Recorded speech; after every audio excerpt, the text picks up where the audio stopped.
unless there's an agreement to move up the vote, it looked yesterday like the Senate was teeing up a vote on a procedural vote to limit debate on the cap and balance. We'll now leave this program to continue our live coverage of the U.S. Senate.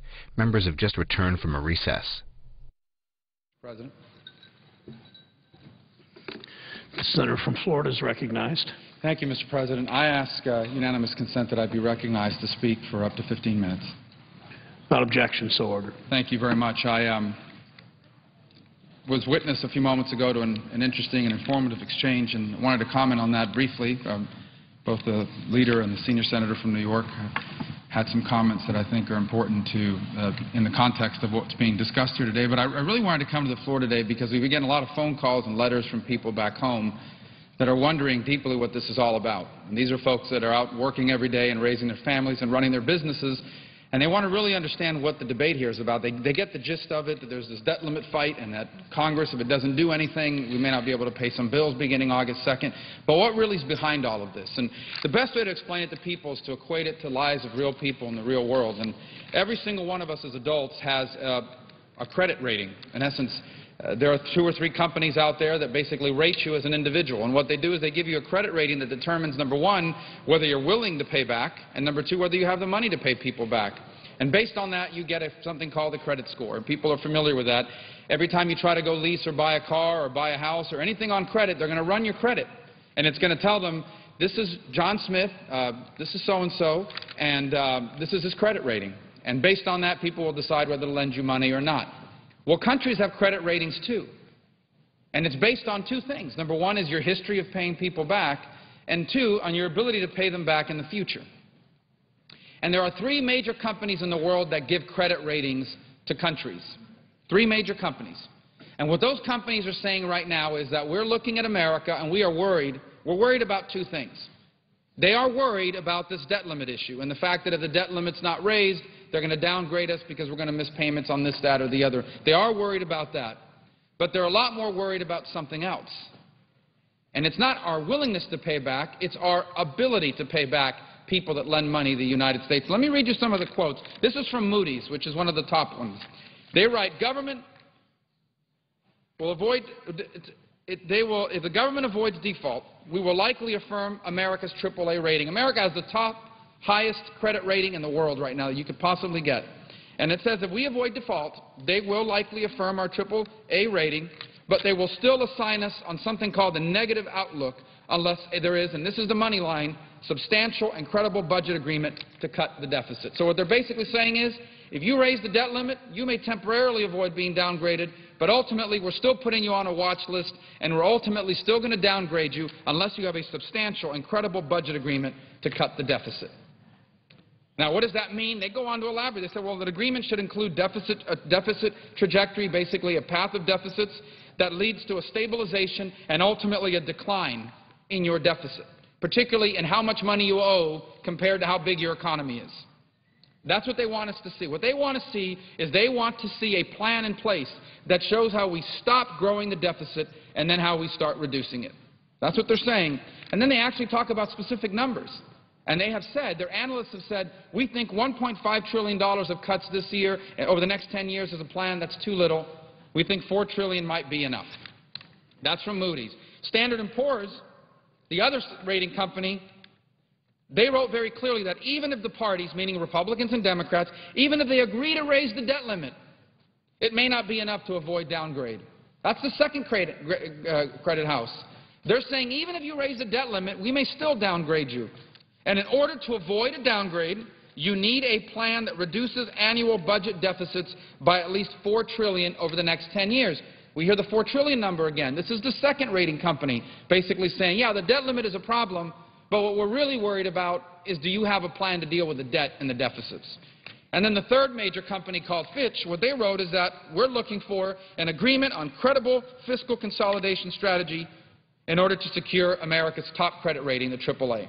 So the 3 major houses, which is what this is all about at the end of the day, because if our credit rating goes down, interest payments go up on everything from your mortgage to your car, but more importantly on America's debt, which means we're going to have to borrow more money just to pay the interest on the debt we already owe. So we can't allow our credit rating to go down. And the three major companies that give us our credit rating are all saying the same thing. And here's what they're saying in plain English. The debt limit is a problem, but it is the least of your problems. Your bigger problem is the debt. And if all you do is pass an increase to the debt limit and it doesn't come with a serious, credible, substantial plan to deal with the debt, you're in big trouble. And so I would submit to you that the biggest issue facing us on this issue is not the debt limit. The debt limit is actually the easiest issue. That's one vote away from being raised. Our biggest issue is the debt. And the fact is that as we speak, there's no plan in place to begin to do anything about it. Our credit is in danger because of this. And that's what we should be focused on like a laser. Now, what will it take? What will a substantial plan look like? Let's take it from the own words of these credit companies. It has to stabilize deficits and begin to show how the deficits come down. We know that $1.5 trillion in cuts is not enough. We know that $4 trillion might be enough. So this is what we need to do. So how do you do this? How do you get there? It's not rocket science. It's a pretty simple mix of two things that have to happen. The first thing you have to do is you have to stop spending money the rate you're spending it. Now, in essence, you can't keep spending more money than you have. If you're in debt and you keep borrowing a lot more money than you take in, especially, it's only going to get worse. So you've got to control the amount of money that you spend. And the other thing you've got to do is generate more money for government. So if you could do those two things, if you could control how much you spend and you can generate more money for government and you can do both things at the same time, that's how you dig yourself out of this. And the debate we should be having here is how do you accomplish that? And so on the don't spend side, we really have two choices. You can either trust that future Congresses will do what virtually no Congress in the history of this nation has ever done, and that is control themselves. And I say this because when Republicans were in charge, Democrats were in charge, they've never been able to control the spending money. If you let politicians spend money that they don't have, they will spend it. And I don't care who's in charge. That's what history teaches us. So we can either trust that somehow in the future Congress won't do that, or we can put into law limits on their ability to do that. And that's why I'm for things like a spending cap and a balanced budget amendment. Because I think if you don't have restrictions in place, it isn't going to happen. Almost every state in the country has a balanced budget amendment. I come from a state where there's a balanced budget amendment. I assure you, I don't care who's in charge or how conservative they claim to be. If you don't have laws in place that keep politicians from spending money that they're borrowing, they will borrow the money and spend it. And history will back that up. The second issue is how do you generate more money for this controlled government? And that's the crux of the debate we're having here today. Some of my colleagues believe the way you do it is you raise taxes, especially on rich people. To some people that may sound appealing. Here's the problem. It doesn't raise nearly enough money, if you could even collect it. It doesn't raise nearly enough money. Now, from the only tax plans that I have seen put out there by the administration and some of my colleagues here on the other side of the aisle, it adds up to less than 10 days' worth of deficit spending. We do know, however, that these increases in taxes could kill jobs. The other way you could generate more revenue for government, and it's the way I think we should do it, is you grow your economy. You get more people back to work, and so now more people are paying taxes. You get people that are working to make more money because their businesses are doing better, and so they're paying more taxes. And the government uses that money not to grow government. It uses that money to pay down its debt and control itself. And how do you create more jobs and economic growth? You do it by encouraging people, not in this building, but outside this building, encouraging them to start businesses or grow existing businesses. And if you ask those people, not economists, not people on Wall Street, not journalists, not professors, not politicians. If you ask people that create jobs, what would it take for you to start creating jobs again? Well, there's a tax system that's fair and regulations they can comply with, and then just get out of their way, and they'll go do what Americans have always done. So those are our ideas. Here's the problem. Even as we stand here today, there's few plans on the table to do it. Now, I've watched the President give press conferences. I've watched the President give speeches. But I have yet to see a plan from the President. And with all due respect to my colleagues in the other party here in the Senate, I haven't seen a plan from them either. They're the majority party. They control this chamber. They control the Senate. And I haven't seen a plan from them. A moment ago we heard this talk about we have to compromise. It's really hard to compromise when the other side doesn't have a plan. What do you compromise on? Where is your plan?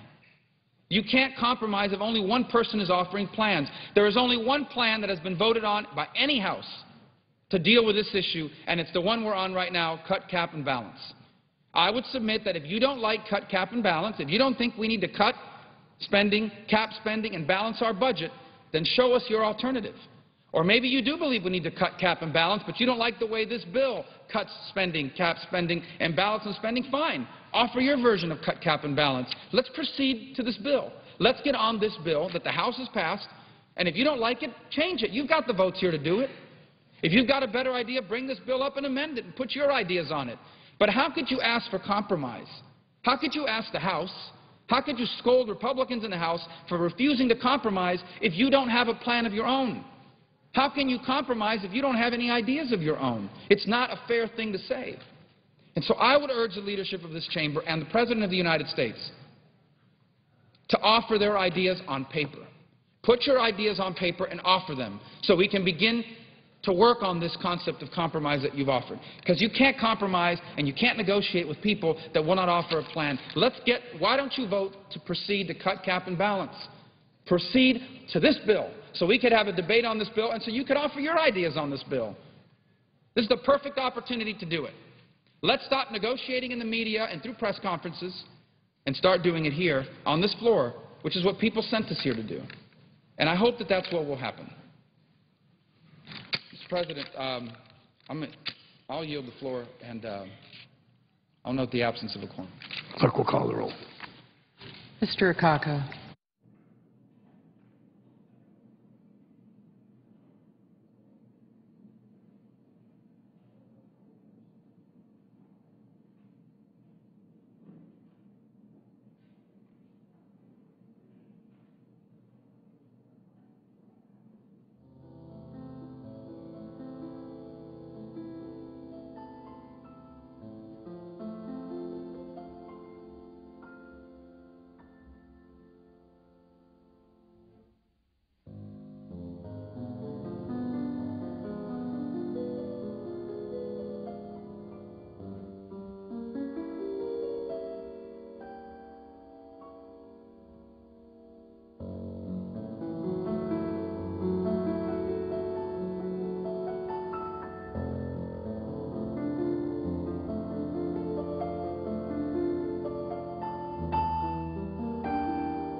Consent to dispense the quorum call. Without objection. Thank you, Madam President. As we debate the best way to get our fiscal house in order, we must avoid, first of all, defaulting on our obligations while also working to make our economy stronger. While our debt has been rising for several decades, there's enough blame to go around. It's been exacerbated by the economic crisis that has turned taxpayers, all too often workers and taxpayers, into collectors of unemployment insurance, housing assistance, health care assistance. We must not forget that the economic crisis was brought on by a financial crisis that pulled the economy into a deep recession. Some people in this chamber, some conservative politicians in Washington, might like to forget that this financial crisis ever happened. But throughout the United States, in places like Cleveland and Dayton, and Chillicothe and Zanesville, fast-talking mortgage brokers steered Americans into unfair loans that helped put the economy on the brink of collapse, costing millions of Americans their homes and their jobs. While Wall Street's regained its footing, millions of Americans are still struggling to find jobs, stay in their homes, afford health coverage. Businesses are struggling to access credit so they can hire new workers. Thankfully, a year ago today, the President signed Wall Street reform, landmark legislation aimed at providing consumers with protection from abusive rates and fees and penalties in mortgages and credit cards. The centerpiece of the bill, one of the centerpieces of this bill is the creation of the Consumer Financial Protection Bureau, aimed at giving consumers a voice as loud and as powerful as Wall Street, frankly something this city's not used to. Richard Cordray will be that voice. Richard Cordray is one of Ohio's most talented public servants who is strongly committed to protecting Ohio consumers and investors. As Ohio's Attorney General, he was a strong voice for Ohioans who struggled during these tough times to stay in their homes, consumers who faced unfair practices from Wall Street banks who had deceived consumers. He has targeted institutions, including Fannie Mae, that hid material information from investors, in the process undermining pension funds that provide retirement security for teachers and secretaries and police officers and janitors. Coming from Ohio, he's seen firsthand how unscrupulous actors steered Americans into unfair subprime loans that helped push the economy to the brink of collapse, costing millions of Americans their homes and their jobs. Rich Cordray took on the unscrupulous actors, but he also worked closely with Ohio banks, and Ohio banks are supporting his nomination as head of the Consumer Financial Protection Bureau because he played it straight and played it fair.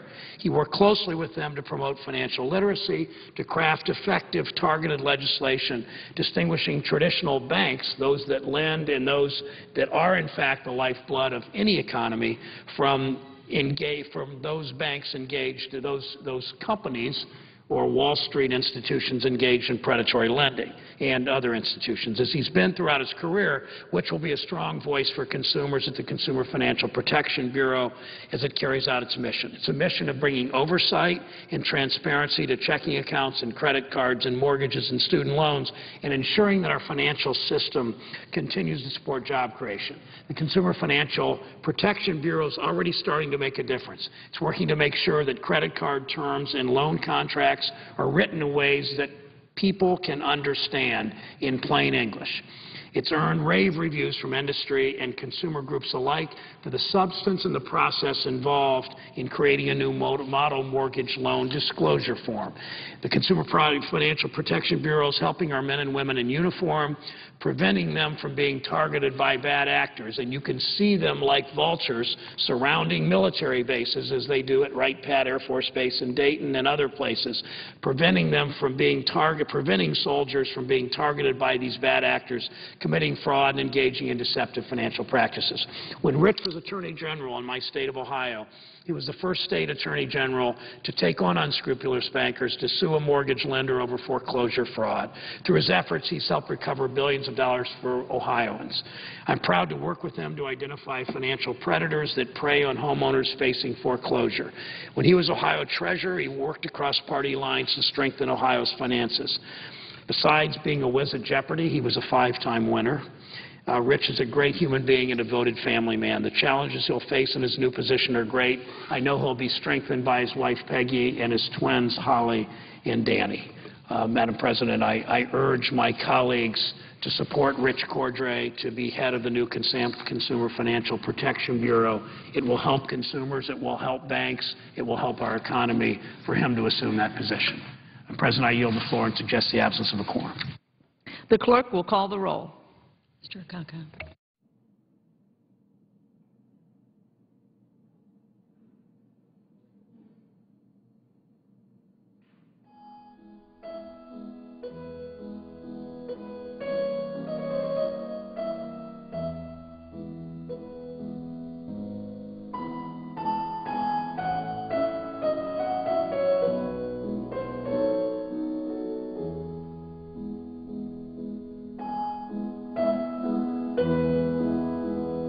consent to dispense with the quorum call. Without objection. I then ask unanimous consent that any time during the quorum be divided equally between the two parties.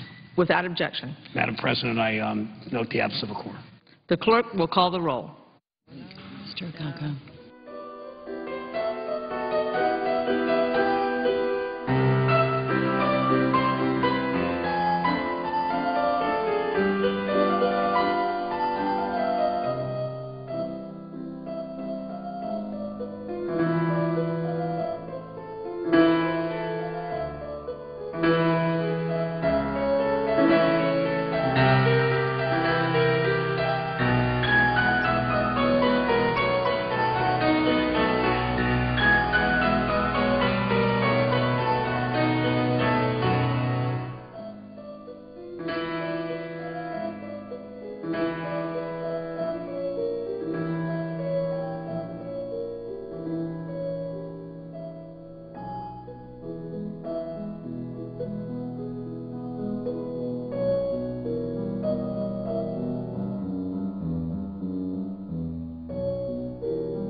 Madam President and colleagues, I have been struck in the discussion about cut, cap, and balance.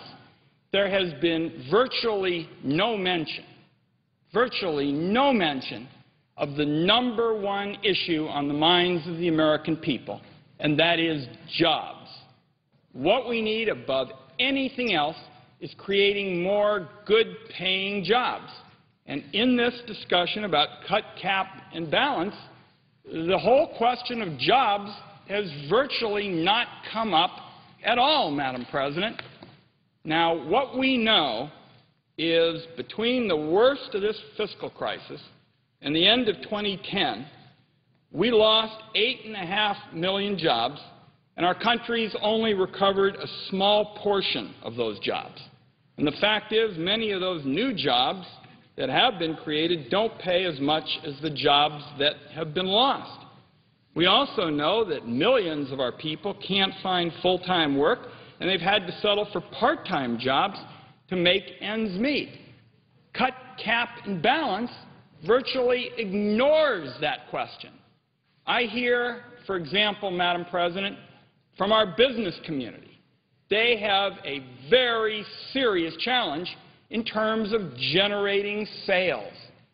Sales are all about middle-class folks coming into our stores and, in a consumer-driven economy, making purchases. As we have seen a number of times, David Leonhardt, particularly over the weekend, an excellent piece in the New York Times, described how in one area after another, in terms of consumer durable goods, middle-class folks have essentially walked off the economic playing field. Now, Madam President, there is, in fact, one particular approach to job creation that has a proven track record, bipartisan support, and one that I hope that the Congress will soon move to. I find that we have plenty of disagreements now in the Congress on a whole host of issues, but whether you're part of the Warner-Chambliss group or any other particular group, there is a sense that even though cut, cap, and balance doesn't talk about it, job creation is the most important issue. And the path to that, the proven path to that, Madam President, is tax reform. The fact is that is the one unused tool in the economic tool shed. The Federal Reserve has thrown tremendous efforts at trying to boost the economy. The Recovery Act was passed. Various steps have been taken with respect to housing.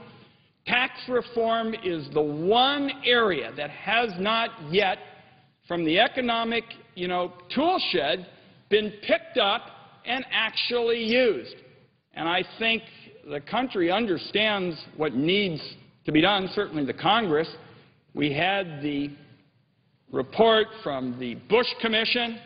George W. Bush made a number of excellent recommendations in their commission.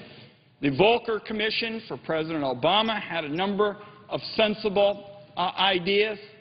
I've had the pleasure of working with two very thoughtful colleagues on the other side of the aisle, Senator Gregg, before he retired, and now Senator Coates. And we have picked up on the model that populist Democrats and former President Ronald Reagan pursued in the early 80s. It was all about cleaning out scores of special interest tax breaks, using that money to hold down rates for everybody and keep progressivity. But the reason I bring it up this afternoon, Madam President, in the context of the fact that I sure don't see any mention of cut, cap, and balance focusing on jobs, is when Democrats and Ronald Reagan got together, the results on job creation were real, they were tangible, and we saw middle-class people get a chance to get back into the economy and get back to work. According to the Bureau of Labor Statistics, Madam President, in the 2 years after Democrats and Ronald Reagan got together on a bipartisan basis to focus on job creation, our country created 6.3 million new jobs. 6.3 million new jobs. Between 2001 and 2008, when tax policy was partisan, we only created about 3 million jobs. We've lost jobs in this last fiscal crisis, looking particularly at the measure that I cited at the end of 2010. So we've got to get people back to work. And, Madam President, I see my friend from Iowa here. We've talked about tax reform on a number of occasions. Let me just cite an example of an approach that Senator Coates, a Republican, and I have teamed up on. We take away the tax breaks for shipping jobs overseas. Right now, there are a huge array of tax breaks for, in effect, exporting jobs when the country wants to export goods and services, goods made in the United States, where we add value to them in the United States, and then we ship them somewhere. What Senator Coates and I propose is taking away those tax breaks for exporting jobs and using those dollars for what I call, Senator Harkin, red, white, and blue jobs, jobs that pay a good wage here in the United States, so we could get full-time employment for some of the folks who are so hard hit now and can't find more than 15, 20 hours of work a week, doesn't pay a good wage, and they can't support a family. Cut, cap, and balance doesn't raise those kinds of issues. It doesn't raise the fact that when we put people back to work, good-paying jobs here in this country, that generates revenue, Madam President, that Democrats and Republicans alike can support. Senator Harkin, I know you have focused particularly on this question of where the revenue is going to come to pay for our safety net, with so many people hurting and falling between the cracks. Tax reform that puts middle-class people back to work, as we saw when Democrats like Dick Gephardt and former President Reagan got together, that generates revenue that both sides can support. Private sector job growth that puts folks back to work and gets the middle-class consumer back into the economy and back into our stores. You look, for example, at the bipartisan proposal Senator Coates and I have, the typical middle-class person. The typical middle-class person can get $3,000, $4,000 worth of tax relief under our proposal, not by raising the deficit, not by spending more money, but by closing out some of these special interest loopholes. Where is that consumer going to go? They'll have a chance in a consumer-driven economy to go back in the stores. Maybe they'll buy a washing machine. Maybe they'll buy a computer for their kid. They'll go back into the economy and help, as we have seen time and time again over our history, help to get our country back on its feet by middle-class people who have good-paying jobs going back into the marketplace and helping our economy grow. The numbers, Madam President, are striking. Again, after Democrats like Dick Gephardt got together with Ronald Reagan, in the 3 years after those reforms in the middle 80s, federal tax receipts for individuals and corporations rose by $137 billion. That is the kind of revenue-raising approach, Madam President, that Democrats and Republicans alike can support. But you don't hear a word about job growth in the private sector under cut, cap, and balance. You hear a lot of technical, terms about whether federal spending ought to be 19.9% of gross domestic product, or should it be 20 or 21. Those are important issues. But to their credit, Madam President, one economist after another has made it clear that we don't get to economic recovery in this country just by cutting. We're going to have to do some growing. Colleagues, we're going to have to do some growing. And to me, to be out on the floor talking about cut, cap, and balance and not paying any attention to a tax code that is a job killer rather than a job creator for what I call red, white, and blue jobs here in this country just seems to be a mistaken set of priorities. The reality is, as Senator Coates and I have made clear in offering our bills, the tax code is larded down with so many special interest goodies and sweetheart deals, and I just touched on one, that we would actually be rewarding the export of good American jobs. What we ought to be doing is taking away these foolish tax breaks and creating ones that get the middle class back into the economy and get our companies investing in our country. Now, Madam President, it does not take a constitutional amendment to do what Dick Gephardt, Ronald Reagan, Dan Rostenkowski, Bob Packwood, and a whole host of Democrats and Republicans got together to do in the 80s. It requires Democrats and Republicans to work together to take on the special interests that currently benefit from the broken tax system. And make no mistake about it, Madam President and colleagues, those special interest groups are taking tax breaks that ought to instead go for real relief for hard-hit middle-class families and American business to create jobs here in this country. Now, Madam President, I see colleagues on the floor, and I just want to wrap up with one last point briefly. I would not say for a second that tax reform is the only component of economic recovery. Senator Blunt is here, and as chairman of the Trade Subcommittee on the Finance Committee, we've worked very closely together on another important trade issue. What we've seen, and I know Senator Harkin is interested in this, the Chinese have essentially been involved in merchandise laundering, some companies. What they have done after they've been found guilty of violating our trade laws, instead of changing their practices and complying with the trade laws, some of these Chinese outfits essentially go to another country and export through that country, put on, for example, made in Korea, big implications with these trade agreements, and end up shipping those goods to the United States. And Senator Blunt and his constituents have made the correct point that that's, again, taken away jobs from middle-class folks. But we have got to get back here on the floor of the United States Senate to the issue of jobs. That's the most important question for our constituents. Madam President, staff told me on the way over here that a recent survey of businesses cites again their #1 concern, that sales are going down in their stores. And I think everybody here in the Senate knows you can often go to a store on a weekend or an evening and you see hardly anybody there, because middle-class people are very worried about what's ahead, and simply because of these economic times do not have the money to go in and buy those goods and arrange for those services that in an economy that requires they be in the marketplace, they simply don't have the resources for. So I hope my colleagues will oppose cut, cap, and balance. I hope they'll see that the #1 issue in the country is jobs. Tax reform has a proven track record, colleagues, a proven track record.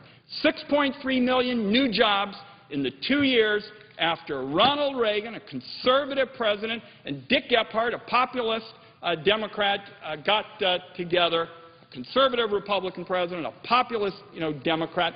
That's the tool that we ought to take out of the economic tool shed and use as quickly as possible. I hope we'll move on, certainly, to tax reform in the fall, and I hope colleagues will remember that as we have this discussion about cut, cap, and balance. I think it misses the central question of our time, which is job creation, and for that reason I oppose the bill. Madam President, colleagues are on the floor, and with that I yield. Madam President. The senator from Missouri. I thank the President for recognizing me, and will speak and then look forward to hearing the remarks of my good friend from Iowa. I agree with the central premise of what Mr. Wyden had to say. I think that job creation should be, private sector job creation should be the #1 target for the country today. And frankly, anytime we're not talking about that or what we could do about spending, we're talking about the wrong two domestic issues. I would suggest, however, that it's not like the option today was to bring that bill he described to the floor, and I'd love to see it on the floor. I'd love to see a simpler, fairer, flatter, more easily understood tax code, because I do think that certainty is one of the things that makes a difference in that decision to invest. But I absolutely agree that the #1 priority for the country at this minute should be private sector job creation. And I look forward, as he does, to working on that. My only fault I'd find with the premise that that's not the reason to talk about this is that that's not what we were going to be talking about otherwise. In fact, the week we were going to spend here that was supposed to be the work week during the 4th of July the bill that the majority brought to the floor was the Libya resolution, which I haven't seen since. That was the week we were here to do something about spending, and that's why we didn't do the other things we had scheduled, because we were going to talk about spending. And the bill that the majority was going to bring to the floor was the Libyan resolution, which was the most important thing in the world apparently that day, and we haven't seen it since that day. And so while I agree that job creation matters, I don't agree that it doesn't matter how much the federal government spends. In fact, I think there's a lot of difference in a country where the federal government's spending $1 out of $4 that the country can produce in goods and services, or $1 out of $5. And now we're spending $1 out of $4. For 40 years before 2008, we spent $1 out of $5. And in 2008, we didn't spend the average of 20.6%. We spent 19%. So we've gone from 19% of GDP spent by the federal government to 25% of GDP spent by the federal government. And it matters, and that's why spending is the other issue. And what we're talking about with cut, cap, and balance is how do we get that spending under control. And if there's a better plan, I'd be glad to see it. But I don't see a plan on spending control coming from anywhere else. We all know that we now have a record debt of almost $15 trillion. It's $14.3 trillion and counting. We all know that we've spent approximately $7.3 trillion and added almost $4 trillion to that debt since the Senate and President Obama passed the last budget that the country had 813 days ago. We all know that unemployment has increased and has increased by 18% since January of 2009.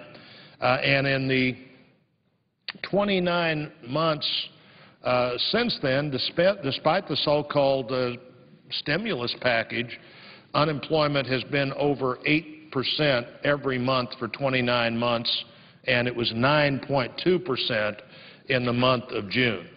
And we also all know that 40 cents out of every dollar the federal government spends is borrowed, and we just can't continue to do that. And one option might be to raise taxes and think that that 40 cents would come in. I'm not for that because I don't think higher tax rates necessarily produce more tax revenue. Until 1981, for 50 years, the highest tax rates had been 70, 80, or 90%, and people don't pay that tax rate. People definitely don't take a chance and invest in that tax rate. But the thing that we know maybe most of all is we can't keep doing what we're doing now. The status quo is both unacceptable and unsustainable, and we have to look at what it takes, as Senator Wyden said, to meet the #1 priority, which is what do we do that creates private sector jobs. And I think that getting federal spending under control is something that the moment of August 2 creates an opportunity for us to talk about and do. Now, why was I one of the first co-sponsors of Cut, Cap, and Balance? Because I thought it had the potential, and I believe it has the potential to do what needs to be done. What was cut? Cut was to go back not to 1980 spending levels, to go back with non-defense discretionary to 2006. Just to go back to what we were spending on non-defense discretionary in 2006, rearrange that as you may want to, rearrange that in a way that better meets 2011 goals, but go back to that amount of money. And to then set caps, and by the way, they were in virtually all cases growing caps in various categories of government spending for the next 10 years and work within those caps, but know every year what we were going to spend. And then the third element was let's balance the budget.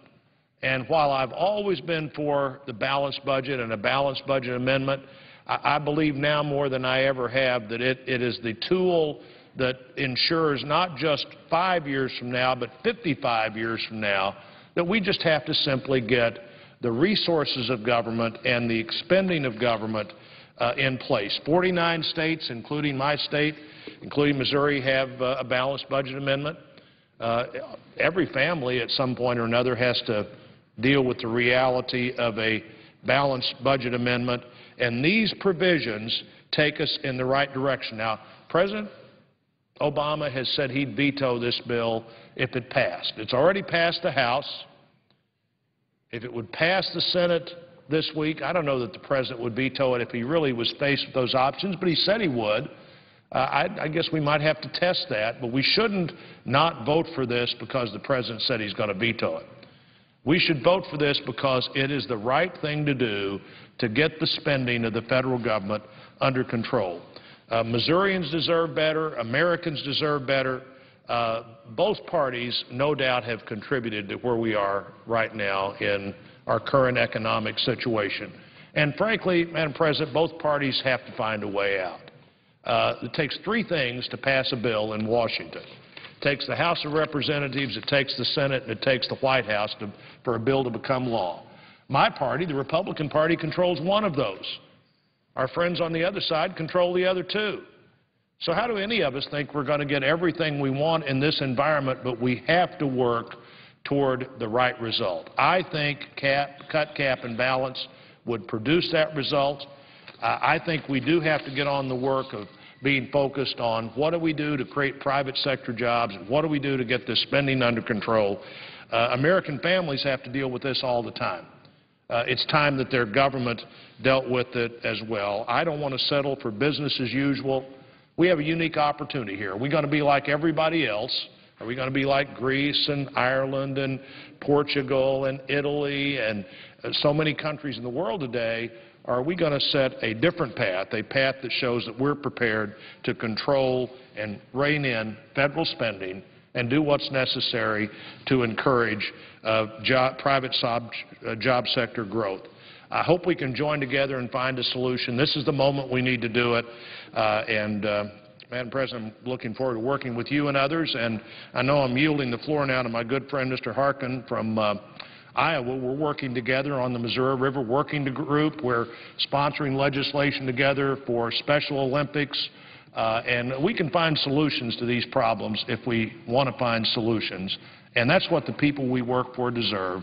Let's find a way forward. For me, the way forward would be cut, cap, and balance, but I do know that we all have to work together or we're not going to arrive at any conclusion. I would yield the floor. Madam President. The Senator from Iowa. Madam President, I listened both to Senator Wyden and to Senator Blunt's remarks. Both very thoughtful individuals, thoughtful senators, both of whom I enjoy working with. Madam President, first I ask unanimous consent that Greg Grubel of my staff be granted floor privileges for the duration of today's proceedings. Without objection. So, Madam President, why are Republicans refusing to agree to raise the debt ceiling? Something that we've done 89 times since the 1930s, including 18 times under President Reagan. 18 times under President Reagan. When I might point out that the Republicans controlled the White House and the Senate, and the Democrats controlled the House. Also, in September of 1987, President Ronald Reagan used his weekly radio address to urge Congress to increase the debt ceiling. He said, and here it is, I thought it was worth printing out. Here is the exact words of Ronald Reagan spoken in September of 1987. Unfortunately, Congress consistently brings the government to the edge of default before facing its responsibility. This brinkmanship threatens the holders of government bonds and those who rely on Social Security and veterans' benefits. Interest rates would skyrocket, instability would occur in financial markets, and the federal deficit would soar. The United States has a special responsibility to itself and to the world to meet its obligations. President Reagan went on, I didn't put it on here, he said, it means that we have a well-earned reputation for reliability and credibility, two things that set us apart from much of the world. Ronald Reagan said that. Well, today, so many of our friends on the other side, the Republicans, they constantly invoke Ronald Reagan as a role model, almost a kind of a patron saint. I wish they would heed his words.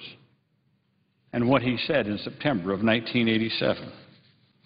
I would also remind my colleagues that when President Reagan realized that his 1981 tax cuts were resulting in large deficits, President Reagan turned right around and supported corrective income tax increases in 1982 and 1984.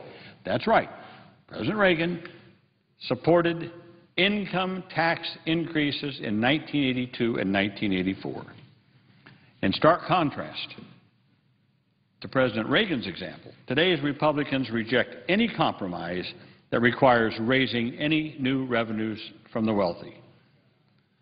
Now, one of the things we're basically talking about is eliminating tax expenditures. Those are special interest tax breaks that even Senator Coburn on the Republican side described as, quote, corporate welfare, end quote. As the distinguished chair of the Budget Committee said in his remarks earlier today, he pointed out that Senator Conrad pointed out that tax expenditures now total more than $1 trillion, more than all of our discretionary appropriations in the federal budget. Well, now here's the difference. The discretionary appropriations, for the most part, go out for things like health and education and research, transportation, security, police, the judiciary. It goes out for that. What do tax expenditures go out for? It goes out to support the wealthy. And here's why I say that. The wealthiest 1% of Americans get 26% of the benefits from these tax expenditures. That's what Senator Conrad pointed out this morning. So, Madam President, many of our Republican friends are perfectly willing, indeed eager, to slash Medicare, Social Security, Medicaid, education, other programs that undergird the middle class. But they've made it clear they would rather default on the debt than agree to a compromise that requires shared sacrifice from the most privileged people in this country. The legislation before us, which is called Cut, Cap, and Balance, and which should be more fairly described, as Senator Conrad and others have said, as Cut, Cap, and Kill Medicare, it would enshrine, this bill that's before us now, would enshrine in the Constitution a requirement that it would require two-thirds vote to raise revenues. 51% could cut anything, could cut spending, but it would take two-thirds to raise any revenues. Now, what does that mean? It means, as a practical matter, that it would permanently lock in the benefits of the current tax breaks for the wealthy, like the outrageous 15% tax rate for hedge fund billionaires. And by building a firewall to protect tax breaks for the wealthiest Americans, this legislation would shift even more of the burden of deficit reduction onto the backs of middle-class Americans. So again, it should be titled Cut, Cap, and Kill Medicare. That's what it's all about. Now, let me take this a step further. Now, in this bill before us that was passed over here from the House, it would cap federal expenditures at 18% of GDP. 18%. Now, where'd they get that number? Is that just an arbitrary number? Why isn't it 18.5? Why isn't it 19? Why is it 18? Well, I'll tell you why. That number has a purpose. The last time federal spending was at 18% of GDP was 1966, right before Medicare kicked in and started expanding. So guess what? They want to roll it back to a point in time before we had Medicare. Well, this assault now on Medicare comes on the heels of another Republican assault on Medicare. You may remember the Republican budget, the so-called Ryan budget. What was its centerpiece? A plan to dismantle Medicare, replace it with a voucher system that would require seniors to spend $6,400 additional money out of pocket for Medicare every year. It was basically dismantling of Medicare, turning it into a voucher system. That was the Republican budget. Well, So now we kind of have a two-front assault on Medicare by the Republicans. One is the Ryan budget, a kind of a frontal assault, if you will, to dismantle it, turn it into a voucher system. And now we have this balanced budget so-called amendment that takes an indirect backdoor approach. It would simply defund Medicare. It would put the federal government in a fiscal straitjacket, allowed to spend no more than what we did in the mid-1960s before Medicare started. That's why it's at 18%. Now, I'll also say that this legislation before us is also a direct assault on Social Security, the bedrock of our American retirement system, vitally important to the middle class of America. Ensure that seniors are able to enjoy their retirement years without falling into poverty or moving in with their kids. Social Security's modest benefit, around $14,000 a year, now has become the biggest source of retirement for 2 out of every 3 adult Americans, retired Americans. So